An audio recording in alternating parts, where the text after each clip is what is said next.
Olá, eu sou o Leandro, eu sou professor de ciências e nessa aula, essa aula bem como a próxima, eu falarei sobre um conteúdo que se encontra na apostila 2. O tema é a composição da matéria. Bom, como eu disse, será subdividido em duas aulas. Nessa primeira aula, eu falarei sobre alguns aspectos teóricos. Eu falarei sobre o que é matéria, falarei da subdivisão da matéria em substância pura e mistura, falarei sobre misturas homogêneas, heterogêneas, falarei sobre soluções, sobre solutos e solventes. Isso tudo na página 17.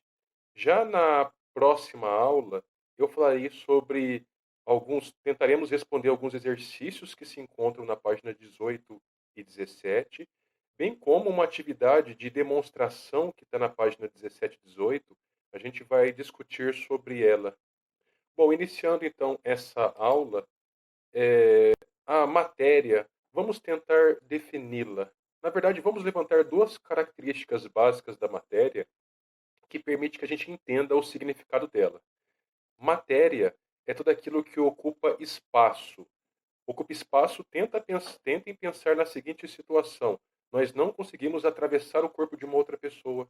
Nós não conseguimos atravessar uma parede. Nós vamos se chocar contra ela, porque a parede, as pessoas ocupam seus respectivos espaços. Bom, percebam nessa figura, se as pessoas não ocupassem espaço, nessa figura as pessoas não ficariam tão incomodadas dividindo o ônibus com esse número exagerado de pessoas, né? Uma outra característica da matéria é que ela possui massa. Tentem entender como massa essa situação de nós irmos, por exemplo, à farmácia, subirmos na balança. Aquilo que nós chamamos de peso. Eu vou me pesar, é determinar a massa. É o termo cientificamente mais correto. Pesar é um pouco diferente de determinação de massa. Não é o nosso objetivo discutir isso agora. Mas a massa, toda a matéria tem massa. Tentem pensar então que matéria nós podemos colocar sobre uma balança, hipoteticamente, e pode sair um valor específico, né? Em gramas, em massa, em toneladas, ou em valores até menores que gramas também, em escalas menores que gramas, né? Bom, tentando ainda definir o que é matéria, matéria é tudo que está ao nosso redor, que podemos tocar, por exemplo, o computador, o celular, a mesa, que podemos sentir. Nós podemos sentir, por exemplo, colocando a mão numa parede, percebemos a superfície da parede levemente mais fria do que o resto do nosso corpo. Nós podemos perceber, por exemplo, colocando a mão sobre uma mesa, ou se ela é mais lisa, se ela é mais rugosa. Tudo aquilo que bebemos, ou seja, líquidos, água, é matéria. Comer, comida. Respirar. O ar é matéria.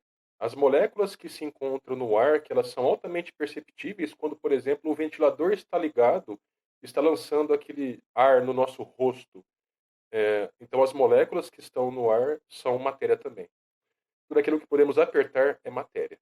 As casas, os metais, as plantas, o ar, o chão, a água, a comida, os planetas, as estrelas e até mesmo você, nós, pessoas, somos exemplos de matéria. Bom, eu falei sobre aquilo que nós sentimos. Sentimentos não é bem essa sensação que eu coloquei anteriormente. Alegria, felicidade, raiva, ciúmes não são exemplos de matéria. Afinal, alegria ocupa espaço. É possível pegar, por exemplo, uma tristeza e colocar sobre uma balança para poder determinar a sua massa? Logo, sentimentos não são matéria. Bom, na apostila, na página 17, nós temos essas duas imagens. A imagem à esquerda, nós temos o Jeromão, no Parque do Peão de Barretos, e à direita, um trecho do Rio Pardo, que fica situado entre os municípios de Barretos e Guaíra. E temos uma seguinte pergunta associada a essas figuras. Quais características diferenciam os dois tipos de matérias apresentadas nas figuras acima? Para responder essa questão, nós temos que refletir sobre a composição de cada uma dessas matérias que são tão diferentes. Bom, primeiramente, nós, assim quando nós entramos em contato com essas figuras, percebemos que uma está no estado sólido e a outra líquido, né.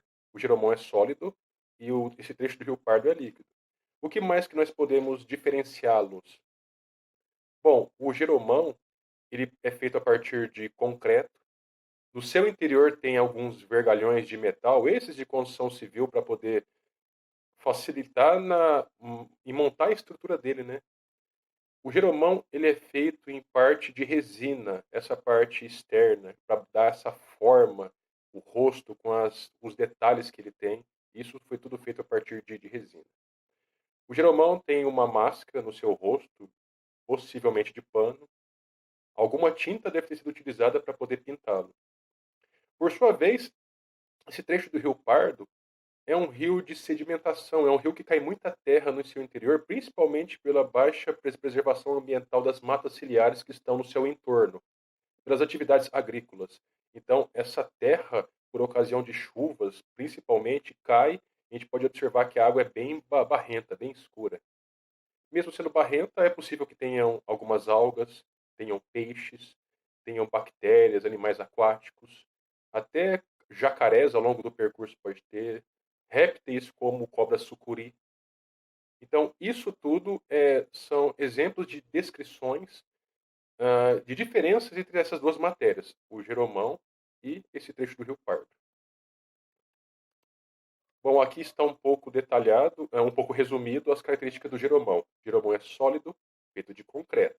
O concreto, por sua vez, ele pode ser feito a partir de cimento, areia e brita. Essas pequenas rochas pretas. Aço, os vergalhões de aço, resina, entre outros, etc. Por sua vez, o trecho do Rio Pardo é líquido, tem água, terra, peixes, outros animais aquáticos, etc. Bom, agora, ainda tentando caracterizar a matéria, vamos subdividi-la em duas partes, em dois grupos. A matéria pode ser ou uma substância pura ou uma mistura. Então, uma mistura é uma mistura de várias substâncias puras, uma está dentro da outra, né? Vamos, a partir de exemplos, entender melhor essa classificação, essa subdivisão. Bom, nessa figura nós temos água, pode ser tanto açúcar quanto sal. Então, a mistura de dois componentes, água e o açúcar ou sal. O ar atmosférico. Esse ar que nós estamos respirando, o ar que está do lado de fora da nossa casa, esse ar é uma mistura. Ele é composto por vários gases, principalmente o gás nitrogênio, que entra na composição de 78% da atmosfera. 78% do ar que nós estamos respirando, ele não é o maior em quantidade. O oxigênio, que é um gás que nós utilizamos muito na nossa respiração. 21% da atmosfera é gás oxigênio. Em percentual inferior a 1%, temos uma diversidade muito grande de gases. Eu coloquei alguns aqui: o gás argônio, gás carbônico, vapor d'água, gás hélio, outros gases de enxofre, de nitrogênio, enfim, uma infinidade de gases. Então, apesar de nós não conseguirmos observar isso claramente, a atmosfera é uma mistura de gases. O pão é uma mistura de vários ingredientes. Aqui nessa outra figura nós temos óleo, água e areia, uma mistura de três componentes. Nós temos essas rochas que utilizamos para poder fazer pias, mesas e outras partes da casa, que ela é feita de granito, que por sua vez ela é composta por três minérios. Esse mais escuro é a mica, esse com coloração mais clara é o feldspato, e o quartzo, que tem uma coloração marrom, mas seria mais cor gelo. Leite também é uma mistura de vários compostos, de água, de proteínas, de gorduras, vitaminas, aminoácidos, íons minerais e vários outros. Até mesmo a água, se nós pensarmos na ideia de água pura, na natureza não existe. Porque qualquer água que nós tentemos pegar, a água da torneira, por exemplo, vai ter cloro e vários sais misturados. A água em si, ela tem gases dissolvidos, moléculas que estão presentes na atmosfera que se dissolvem, como por exemplo o oxigênio, o gás carbônico, até mesmo como que os peixes respirariam dentro d'água se não fosse esse oxigênio, né, presente. A água entra pela boca do peixe e sai pelas brânquias, pelas guelras. E nesse meio do caminho tem um filtro natural do peixe, né, que ele extrai essas moléculas de ar da água para poder utilizar na respiração. Então, essa ideia de substância pura é teórica. Não existe nenhum filtro que remova tudo e deixe a água pura. A água sempre, e assim como qualquer outro componente, nunca vai se apresentar na natureza de forma pura. Sempre vai estar na forma de mistura. Mas, eventualmente, por ocasião de algum exercício, nós podemos colocar assim: considere a água uma substância pura. Bom, agora solutos, solventes e soluções. Três conceitos muito importantes em química: soluto, solvente e solução. Bom, quando nós misturamos dois componentes, ou seja, um soluto e o solvente, e um se dissolve em outro, desaparecendo, nós obtemos uma solução. É fácil observar isso na prática. Coloque meia colher de sal ou açúcar em um copo cheio d'água e misture. O açúcar ou sal vai desaparecer. Pronto, transformou numa solução. Criamos uma solução. Então, nesse exemplo, nós podemos tratar como açúcar seria o soluto, o solvente a água e a solução a mistura entre o açúcar e a água. Perceba alguns detalhes importantes. O soluto sempre se encontra em menor quantidade e vai ser dissolvido pelo solvente.